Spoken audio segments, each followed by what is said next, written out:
You know, when I travel around the world, the one thing I always like to try is chicken, because it tells you a lot about the different culinary traditions at different places. Everyone cooks chicken differently. So today on Mill Street, we're going to start with a recipe from Paris, chicken en cocotte, which means cooking it in a small Dutch oven. It makes its own sauce. It's very easy to do.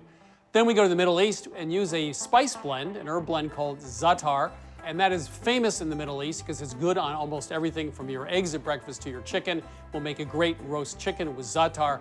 And finally, we get a lesson from a Somalian cook, Nimco, actually works here at the cooking school, in how to make a chicken soup. Now, this is very different. It's called a clear soup, has 2 hot sauces, lots of fresh vegetables. It is absolutely delicious. So please stay tuned to Milk Street as we take a look at chicken around the world. Funding for this series was provided by the following. Ferguson's proud to support Milk Street and culinary crusaders everywhere. For more information on our extensive collection of kitchen products, we're on the web at fergusonshowrooms.com. For 25 years, Consumer Cellular's goal has been to provide wireless service that helps people communicate and connect. We offer a variety of no-contract plans, and our U.S.-based customer service team can help find one that fits you. To learn more, visit consumercellular.tv. Cooking happens in the kitchen, but life happens around the kitchen table. The 1919 collection, celebrating yesterday, today, and tomorrow. Visit us at www.1919cookware.com.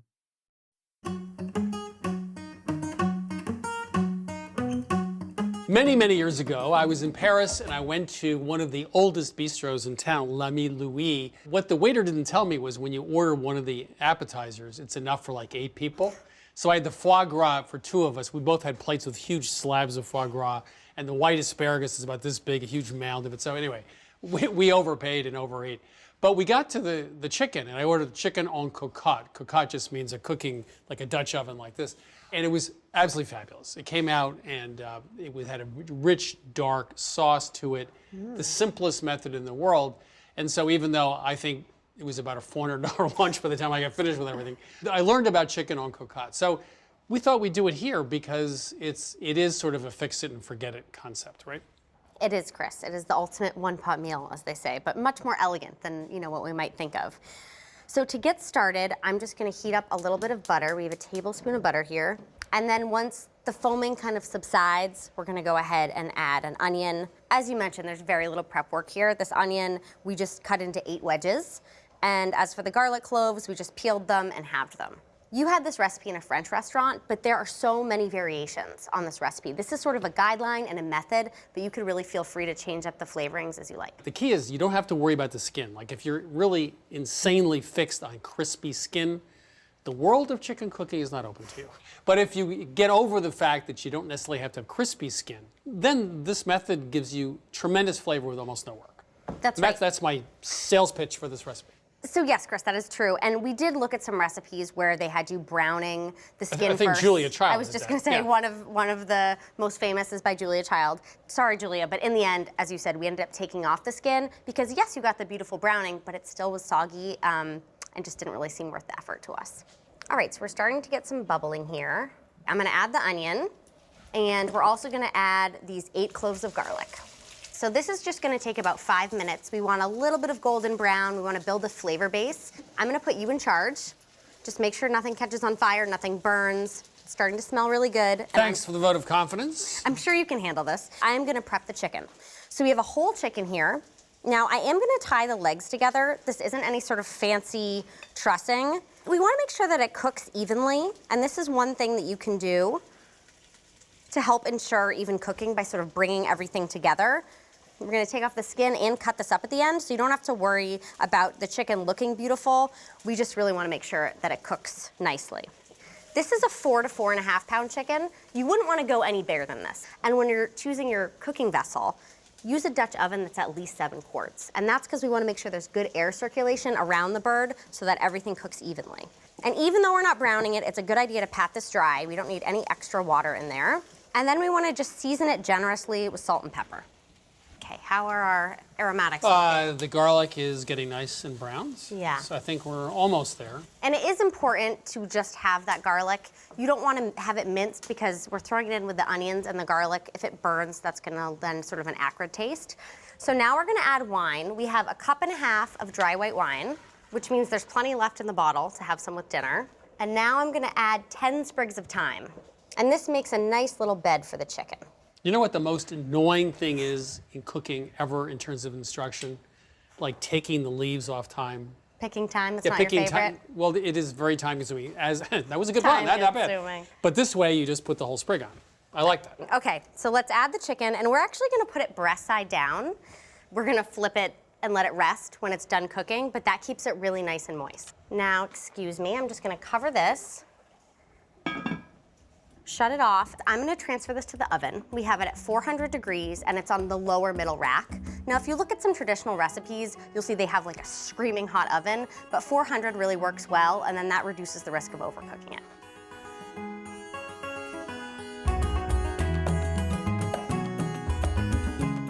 Okay, Chris, so our chicken came out of the pot.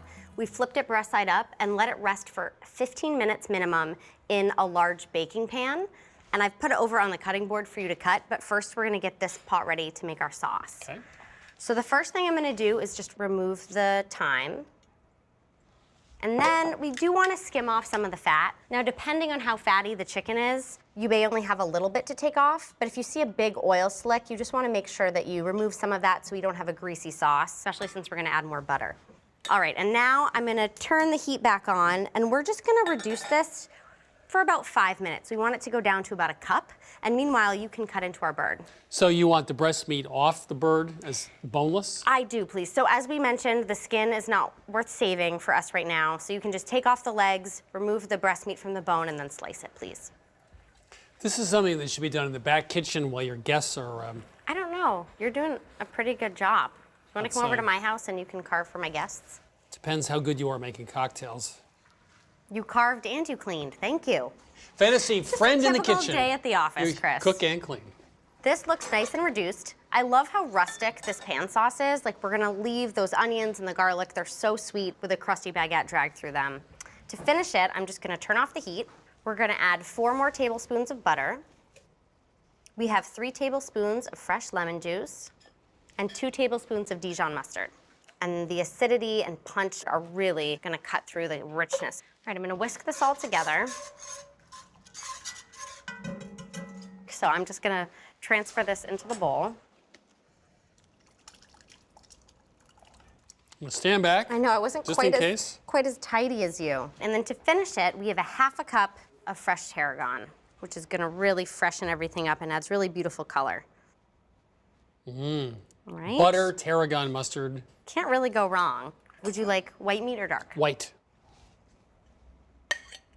You know that this is a great cooking method because sometimes when you're carving white meat, I always find that those end skinny pieces can be kind of dry, and these look so moist and beautiful.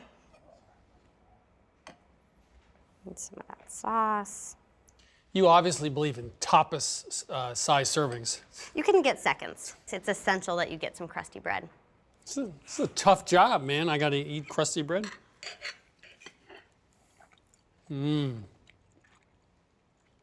know, once in a while I forget what a great ingredient butter is. 'Cause I don't use as much butter as I used to, but for something like this, especially with acidity with lemon juice and mustard, butter just brings it together. You know, I'm gonna dip in there, is that right? Anybody mind? I won't tell anyone. Because this sauce is just, oh. Do you want a teacup? No, I just take that bowl home. The sauce is so good. So, option A, go to Paris, spend $1,000, go to lunch, have chicken en cocotte at La Louis, or you can make it at home in an hour and a half or less. And the concept is just a great concept. Cook a chicken in a small pot, let the juices come out into the wine, finish off with a sauce with a little bit of mustard and lemon juice and butter. It tastes great. The chicken is perfectly cooked. It's foolproof, and it's not hard to do. So chicken on Cocotte is now the new Tuesday night.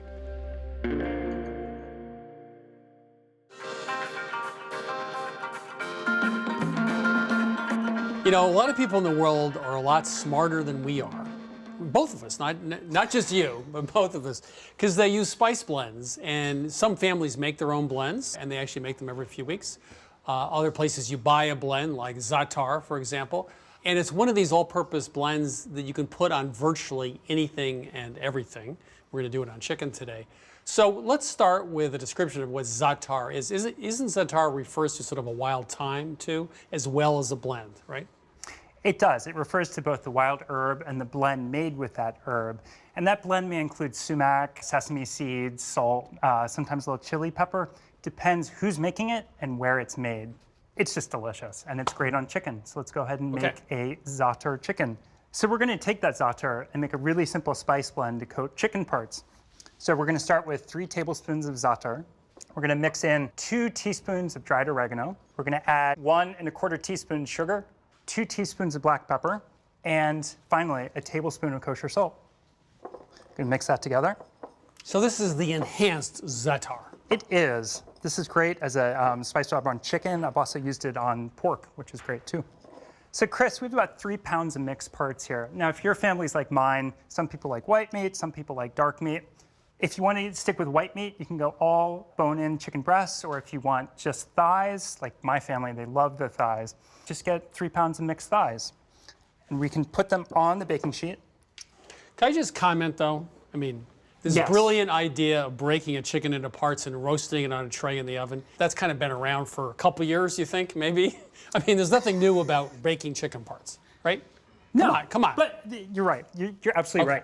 What we're going to do, we've got this unique way of building a sauce right on the same pan. There you go. So you got to wait for the hook. Good stuff's coming. So we can go ahead and season that right on the pan. So that's a wait a minute. That's a lot of spice blend. It is. We do want a pretty heavy coating. Once we roll the chicken and coat both sides, it's all going to be used up.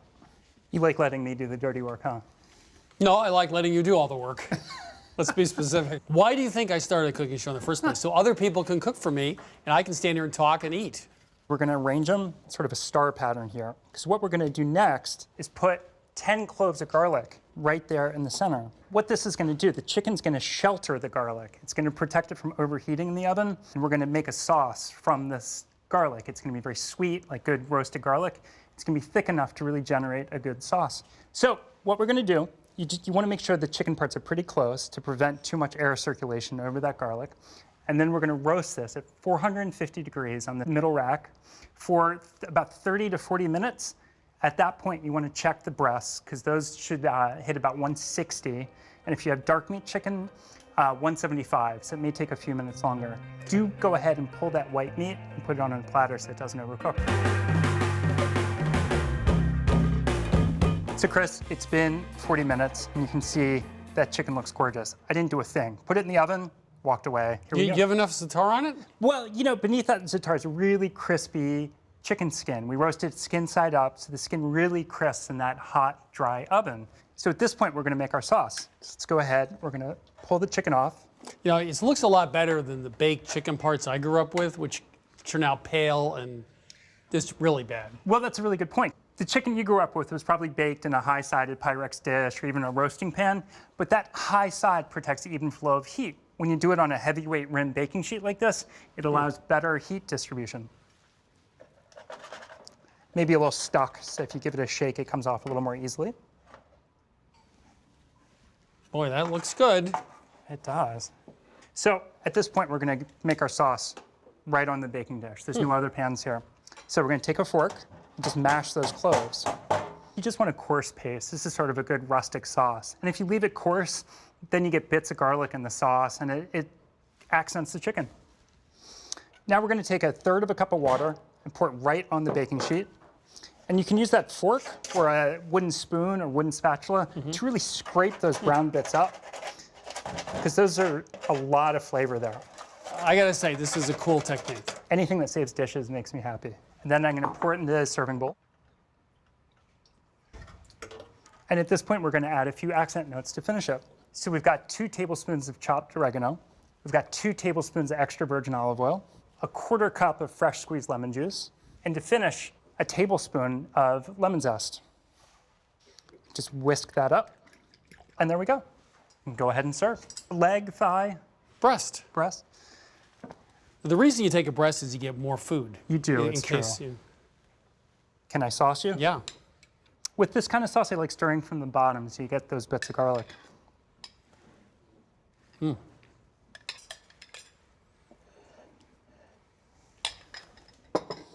You have your little tiny piece of dark meat, and I have my huge piece of white meat. Nicely cooked. It is. Give That's you that perfect. much, yeah. Wow. That has a lot of flavor. It's pretty amazing that all that lemon in there picks up the sumac and really seems to elevate the herbs. And the skin's really crisp beneath that crust. Yeah, the skin's crisp. Obviously, there's a lot of flavor with the spice rub, the enhanced za'atar you made. But the sauce is really bright. So we started this recipe in a really bad place, which is about 1955 in Westchester County outside of New York. Tried to bake chicken parts for dinner. Never really turned out too well. This time we started it with za'atar, which is obviously an herb blend. We amped it up a little bit, baked it in a very hot oven for 30, 40 minutes. And then with the garlic in the center of that baking sheet, we made a sauce. You made a sauce, mashed up the garlic, added a few other ingredients. Really easy to do, but crisp skin, great herb coating on the outside, and a really, really tasty, vibrant sauce. Thank you. It's so much better than the 50s.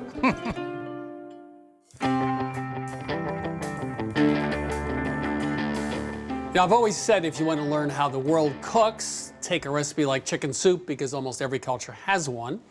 And we think probably the most interesting version of this is from Somalia, and that's why Nimmo is here to show us how to make it. Now, this is called a white or clear soup, right? Yeah. And how do you pronounce that, or what's the name of that in Somalia? It's called maraqat, which the Somali word for clear and white is the same. So it's a Somali clear broth. And this could be made with chicken, but other meats too, Yes, right? it's usually made with lamb, but we also make it with chicken. So the concept is simple. You essentially poach a chicken in liquid, but what's really interesting is what goes on top, because you have lots of interesting vegetables on top, raw vegetables, and a couple of hot sauces that perk it up fairly substantially. So this white soup or clear soup, how do you get started? On a large pot, which we have here, on a medium heat, we add a tablespoon of grapeseed oil and bring the oil to be hot. And we add 2 large yellow onions with a little bit of salt, 1.5 teaspoons of salt. And we cook it until it's almost brown. So we're going to add 4 medium garlic cloves, serrano chilies, 2 of them, 4 teaspoons of ground coriander, 2 teaspoons of ground cardamom. Now I'm going to add 1 bunch of fresh cilantro stems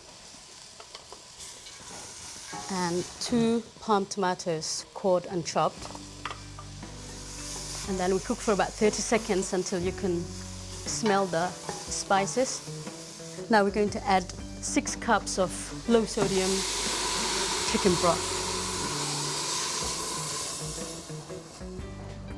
Just stir it and turn the heat up a little bit, and we bring it to simmer. So you left Somalia when you were like or something? I was 12 years old. 12 years old, and Yeah. then where'd you go? I lived in Egypt for 3 years, and then I moved to England when I was 15. You live in now Somerville in Boston. Yeah. And how long ago did you come here? I moved here almost 14 years ago. So you're an old Bostonian at this point, almost. Almost. Now that it starts simmering, we're going to add our chicken, and we just submerge the chicken breasts in the broth and the spices. And it's really important that you use chicken breasts with the bone and the skin on. It adds a flavor to the broth. And now we're going to cover it and turn it low for about 30 minutes or until the chicken's done. So, Chris, as you said, we serve this with 2 hot sauces, and I'm going to show you how to make the first one, which is called berberi, which is a spice mix from Ethiopia. But in Somalia, we use it and slightly differently. Ethiopians tend to cook with it. And in Somalia, we make it into a sauce. 3 tablespoons of lime juice, 1 tablespoon of diced red onions, and salt. And we're going to let it sit for about 10 minutes. And then we're going to toast some spices here. And this particular recipe is developed for Milk Street. And it's really close to the authentic berberi. And because you can't just go to your local store and get some berberi. And this is the next best thing, which is pretty close. So do home cooks in Somalia make their own spice blends? We do, except for this one, which we imported from Ethiopia. It's a 1/4 teaspoon of cardamom, 1/2 teaspoon of cayenne, and 1 teaspoon of ginger, and 1 teaspoon of ground coriander, and 1 tablespoon of smoked paprika. And then I'm just going to stir it a little Wait, I bit can smell that already. before we toast it. So it will take about 2 minutes, and then we're going to let it cool. And now it's cooled, and we can add them together with our lime juice and onions and salt, and stir it.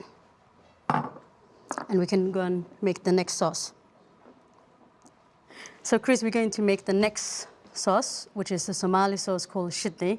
It has nothing to do with Ethiopia. It's all our own recipes. You just thought you'd mention that for the audience. Yes. Okay. So we're going to add 5 serrano chilies, 1 palm tomato, 1.5 teaspoons of salt, 2 garlic cloves, and 3 tablespoons of lime juice. And we just whisk it all together.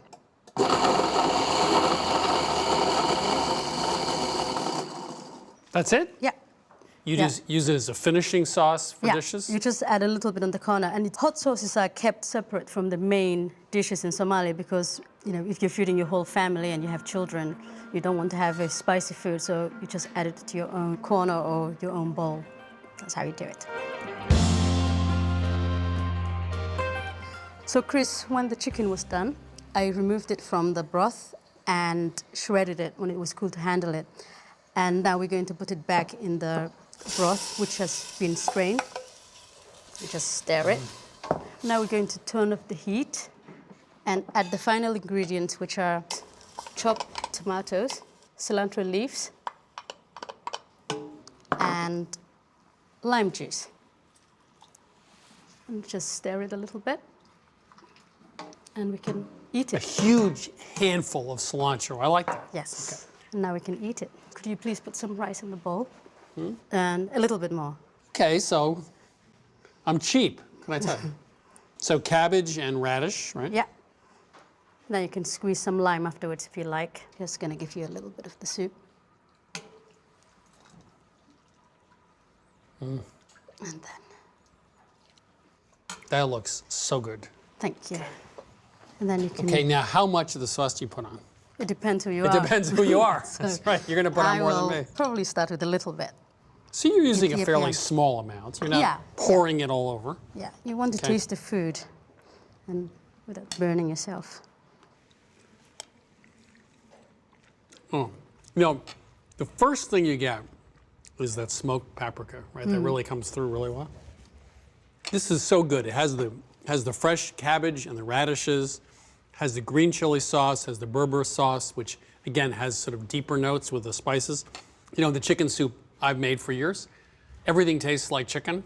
This has got a lot of different flavors. So first of all, I want to thank you for showing us this recipe. It's one of the most interesting recipes we've ever done. And, Thank you. and for also Okay. working with us on figuring out how to do it here at Milk Street. So if you want this recipe, Somalian chicken soup, all the recipes from this season of Milk Street Television, simply go to milkstreettv.com. Funding for this series was provided by the following. Ferguson's proud to support Milk Street and culinary crusaders everywhere. For more information on our extensive collection of kitchen products, we're on the web at fergusonshowrooms.com. For 25 years, Consumer Cellular has been offering no-contract wireless plans designed to help people do more of what they like. Our US-based customer service team can help find a plan that fits you. To learn more, visit consumercellular.tv. Cooking happens in the kitchen, but life happens around the kitchen table. The 1919 collection, celebrating yesterday, today, and tomorrow. Visit us at www.1919cookware.com.